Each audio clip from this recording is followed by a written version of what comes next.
What's up everyone, welcome back to the second channel. I know it looks like I'm filming in heaven right now, but I don't think I am. Maybe I am, I honestly don't know. But I've done this tutorial like 45 times and I figured I might as well redo it for the 2020 version. So I'll show you how to install multiple different Snapchat accounts on one iPhone. I do have my iPhone 11 Pro, so this method will work pretty much forever. Now there's been a bunch of revokes going on, there's tons of different things. If you don't even know what that means, basically the way to do this could change over time, but this way should be a little bit better. It's working temporarily, it could stop working a year from now or even next week, but as of right now it's working, so I'll show you how to do it.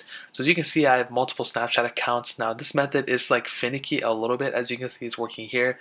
This one is for now kind of crashing on me, so is this one, but I have tried it on other iPhones before and it's working, so I think this is a temporary thing. So I'll go ahead and delete these specific app icons and so I can show you how to do this. So the first thing you want to do is you want to install App Valley. Now the method to install this is super easy. All you have to do, you just have to go to this specific website up here, app/valley.vip. You want to click install right here. You want to click allow, go and close it. You want to go into your settings app once you have that little thing. You want to go into general, scroll down to profiles and device management. You want to click App Valley. It's going to be one of these. As you can see, go ahead and click install and install that specific profile all the way through.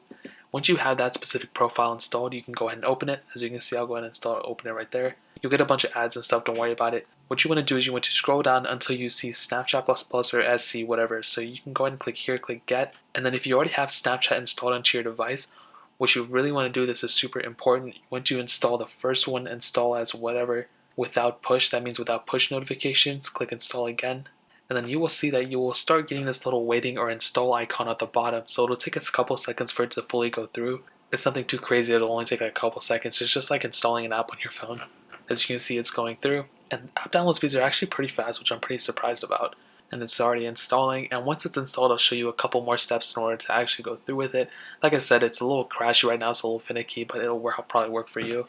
As you can see, as soon as you click it, you'll get this little untrusted enterprise developer thing. What you want to do is you want to go back into settings, you want to click general, when you want to scroll down back to where we just were, and you'll see a new little thing. It'll probably end up being this one. So what you want to do is you want to click that, click trust again, and you'll go ahead and get through that same thing. As you can see, once you click it, it will open. It'll crash on you probably. As you can see, mine crashed on me. But this is the way to get multiple different Snapchat accounts onto your device without a jailbreak. Now, if you are jailbroken, there is another way to do this through Cydia, but this is the best way to do it for now. There's also different places you can get your apps from. There's Tweakbox, Tutu-App. However, those places are revoked right now, and App Valley is the only one that'll even at least let you download these. So I do think this crash is a temporary thing. I don't think it's going to be lasting forever. So you can always wait like a couple days. If it's still not working, wait a couple hours, reinstall the app and see if it's still crashing on you. But that is the way to do it. If you guys have any questions or you run into any problems, let me know in the comment section below. Hit that like button, that would mean so much, but definitely hit that subscribe button. Every single subscriber that we get really does count, so it would mean so much if you guys could hit that. Also check out the other links down in the description as well. My Twitter, my Instagram, my second channel, all those things are linked down below. I'd really appreciate if you guys could check it out. But more importantly than everything else, I love every single one of you guys. Hopefully I'll catch you guys in the next video. Peace out till then.